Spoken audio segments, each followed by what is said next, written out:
So it's been 20 years since Mayfair Laundry has released any music, and I thought it'd be kind of fun if we trace the development of our first single, Trampoline. And so this is where it all started, with this guitar on this couch, and just the idea, just the spark of a song. And it went something like this. The past can eat you alive, or launch you into space like a trampoline. So from your deepest drops, let his love slingshot you around the sun, all around the sun. You made mistakes, everyone does. It's not who you are, that's how they got them. They made other takes, they are not us. And you can change the past by how you live the future. So that's where it started. Now let's go on a journey and see where it ended up. Let's play the song for Kim and see what she thinks about it, for one thing. Oh, that's right. So this is the day I went to the Dexters and presented the idea of a song to them and the family dog. All I could do is just throw it out there and see what happened. I just remember loving the theme of the song, like even more now, like that. I wish that I would have initiated it, because it's like my heart's everything, to let people know, like, no matter what's happened, you can get up from it. Yeah, the message of this song I just always thought was fantastic. I love it being our first song, obviously, for Mayfair Laundry, as it's so much of what we're doing is about restoring relationships. So this song was always like a favorite of mine in the initial batch. Stylistically, though, I know like I was being optimistic about this little bit campiness of it musically. I didn't know what Kim was thinking.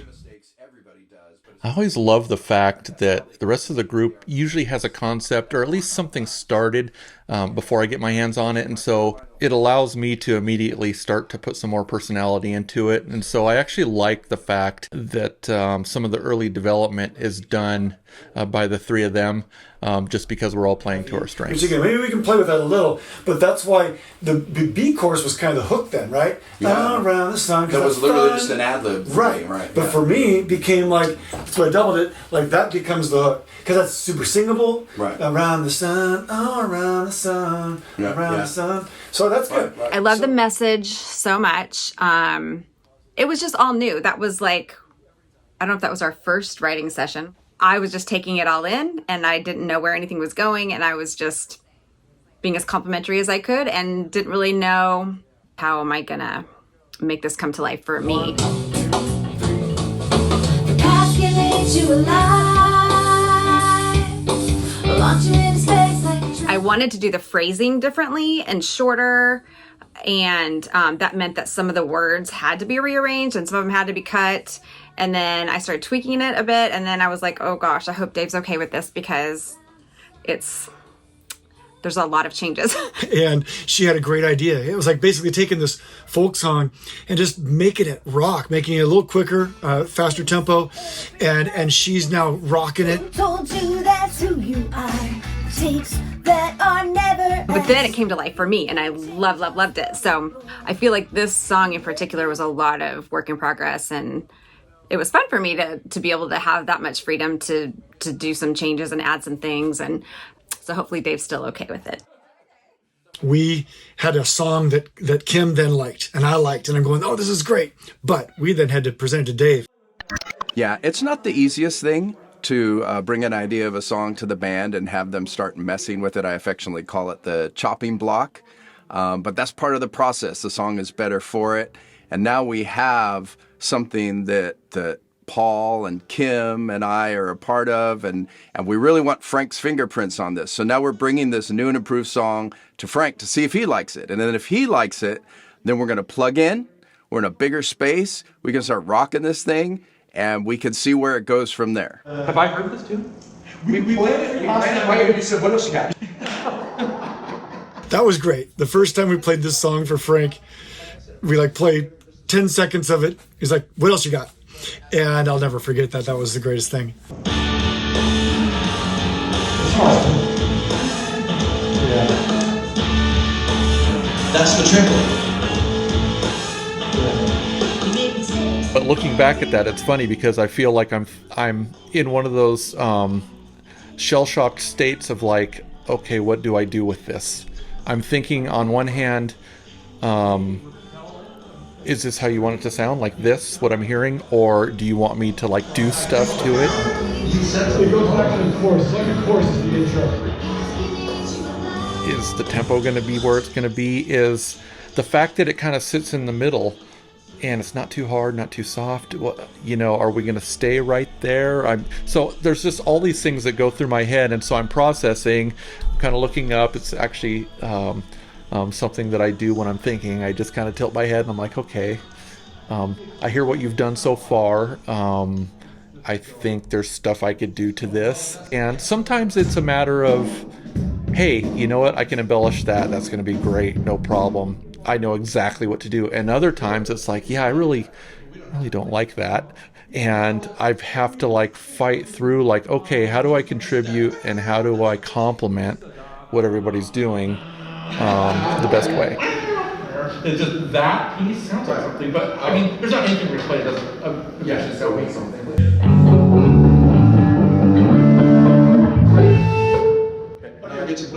We just kind of learned the verse and the chorus. Yeah, so Chorus. just bear with me. I'm going to be like searching. Searching and figuring it out. Yeah. I've never played this song. No, I know. Kim, it doesn't bug me at all to have vocal context if you're just like in and out and just working things out. Because he needs It melody. actually gives me context. Okay. So don't feel like you have to wait your turn or something. Sing along.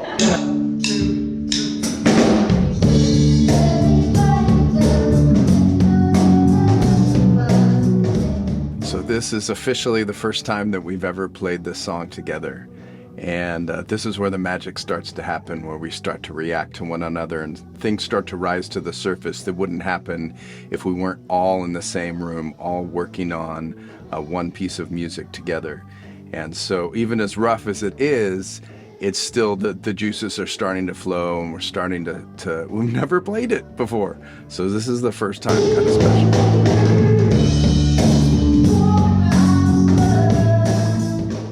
We're 3 weeks into the song, and the song is 90% of what it became, at least in this initial. It's kind of fun to hear.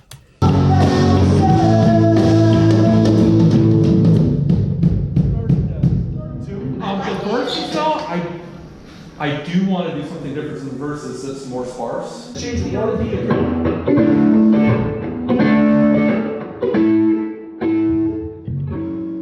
Yeah, that's not what I ended up doing in the end. But I guess sometimes you have to take journeys and try everything before you get to what you land on. Frank's great at coming up with a guitar part.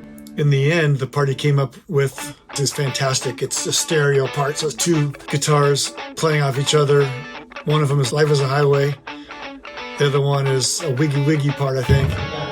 But I love that rhythm and those kind of chords. Well, it's shuffling, and so I have to, Yeah, you know. but it feels like with that snare. Well, then it gives it contrast to it. Then when we get that. So going back to the idea of organic things rising to the surface, you can see we're just kind of messing around, but we're starting to get I'm doing a little jungle beat, and Paul's starting to pedal on his, just playing on what note he's playing on. And then it's like, wait, and then Paul's like, I think a bridge would be in order. If you can't think of anything else, just start pedaling eighths on the bass, and then it sounds like you're a rock and roll guy.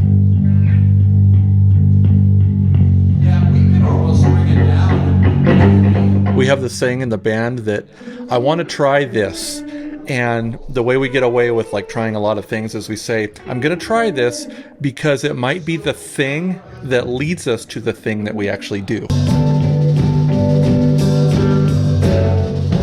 And you can hear as we're working on instrumentation, Paul's starting to get the melody. It's starting to come. He's starting to hum into the microphone, and it's just slowly building. We're kind of still messing with it, but already the melody's starting to float through the air.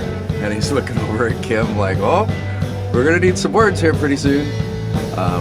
This bridge and this song in particular is just completely band written. I mean, Kim comes up with the words.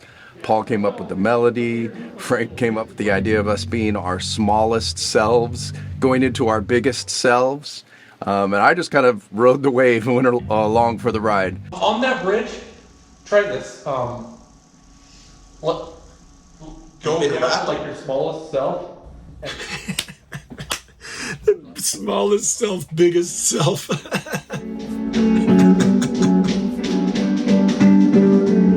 Wait, bridge? What do you think about we're floating around the sun? And then, yeah, I just kind of started feeling like, I guess picturing like floating around the sun, like it just felt floaty. And, you know, it's so airy and like mysterious as opposed to the rest of the song. Okay, what do you think of the tempo?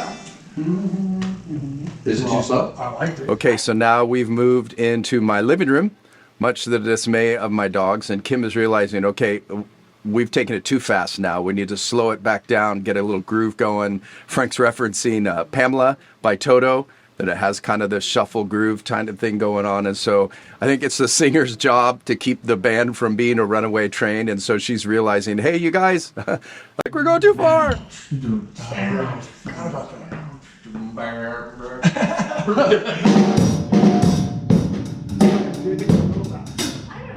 Okay.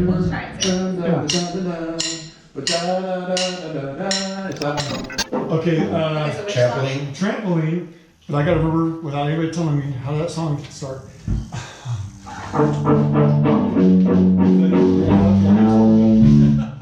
He didn't say a word. Did you listen to the verse guitar parts in stereo? Yeah, Frank's talking about that part he came up with. Now he has to figure out how to do both of them. So great. So now I have to figure out how to do all that. All of that in a show. Exactly. Yeah. All right. Okay, here we go. It's been a long time that I've really tried to sing this type of music, and then more than ever, I'm singing really loud. Just the whole time, just like louder.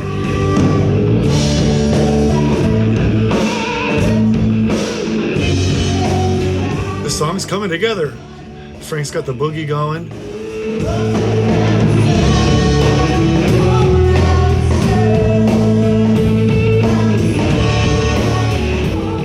You can hear traces of, you know, what the final guitar parts were in the chorus, but yeah, definitely early,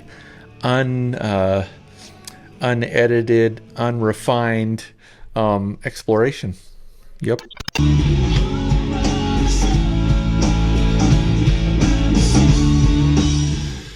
So yeah, Dave came over and we're tracking him playing drums in my studio. So it starts, we have what we call phase one is the early sketch, and Dave's playing drums in his own little garage studio with a single little microphone thing that over compresses but sounds super tight and punchy. And we work with that, and then he comes into the studio here and then he plays where you know, we can use a few more mics and preamps and it sounds a little bit more like a record, and we do that as a phase two.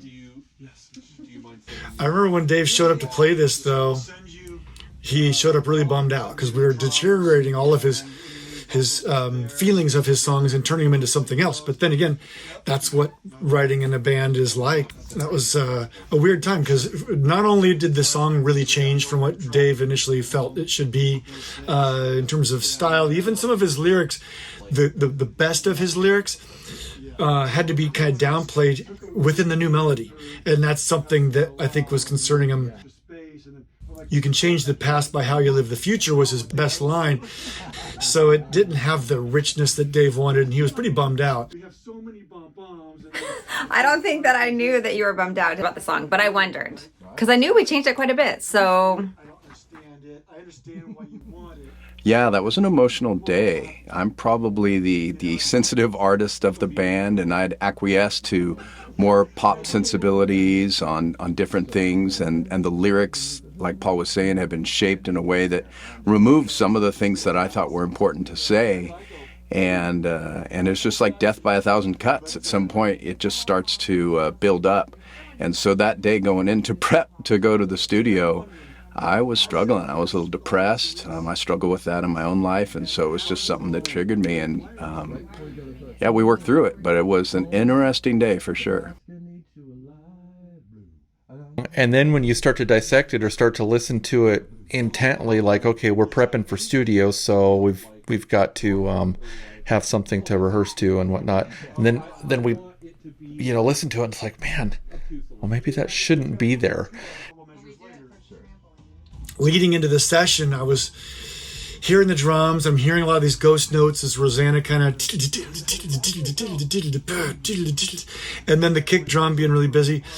And I was kind of briefing Dave on, we might want to popping it up a little bit, remove some of the ghost notes, remove some of the kick busyness. And that really bummed him out. So speaking of Death by a Thousand Cuts, now we're dissecting how I'm going to play these songs when we get into the studio where we're paying for it. And so we're here at Paul's studio, and he's telling me how he'd like the drums to sound, which is not naturally how I play. I like a little more nuance. I like a little more jazziness, and he's wanting us to lean more towards the pop world. Still rock and roll, but a little more pop. And so, it's a struggle. It's a wrestling match for me to step up to that level and say, okay, I can do this, because I'm not a studio guy. It takes me a while to get to where I need to be. Frank is the only guitar player I know that wants to stand up when he tracks his guitar. Whether he's by himself or he's in the studio here or we're together somewhere else, he's more comfortable standing than sitting. All right, so this is the day we've all been doing our homework for. We're going to track the drums and the guitars at East West Studios in Hollywood. Paul's called ahead and got all the microphones that he wants on the drums, and he's going to be engineering and producing. And I'm going to go in and we're going to try and get 3 songs done, maybe. Turns out we get 5 done, so that's pretty awesome. Frank brings all of his amps. The past can eat you alive. Frank and I had a great day in the studio together. Frankly, I was nervous about that. Frank has a lot of opinions, and all of them are good. And yet I've got a lot of opinions, and I'm hoping mine are good. And I just didn't want us to waste a ton of time debating which good opinion should be used. But it was great. Frank was gracious to kind of let me do my job, and he spoke up when he felt like I was maybe forgetting something or missing something. One of my favorite stories was, I think it was a ride cymbal on this song. I was just getting ready to say, this cymbal sounds fantastic. And then I think it was Frank that said, could that be bigger, or is it too small, or something like that? But that was an example of us thinking differently. And then he was right. I think we went bigger, if I'm not mistaken. Yeah, so tracking, it's all on the drummer when you're in the studio. There's a lot of pressure because just about anything else we can track, in our own studios. We can fix somewhere else. We can do different things to it, but you cannot, you can't manufacture good drumming later. So it's a fun day, but I'll tell you, I was nervous. I haven't recorded in a studio like this for 20 years. And actually, when it started, I called my friend Jamie and just said, hey, how do you do this? And he let me use his drums. He let me use his drum tech. Gooch came down and was there the whole day, just holding my hand, bringing me different cymbals. It was like I was like a kid in a candy store, oh, let's try this, let's try that. And that made it really fun. And I'd done my homework. I was pretty relaxed, actually more relaxed than I thought it would be. And we just had a great time. The studio was fun. It was stressful a little bit since I had my whole family entourage, and I pretty much figured everyone was in the way. It was so much fun. It's just so inspiring to be there. My problem in this day, though, was that I was engineering and producing, and then I wound up not playing bass. I was going to be playing bass in the studio that day, but it was just too many things for me to do, so I played my bass afterwards. But in this band environment where I'm walking the line between being one of the band and also, the engineer and then, producers, it was like to juggle. Oh, Frank had his woodblock thing. That was my favorite. And Dave's like, here, now, we can't do that for free at home with, and no, it's going to be great. Yeah. That's fine. Yeah, laying that guitar down. It was just so humongous. There's 4 amps in there going, each mic'd up a couple times.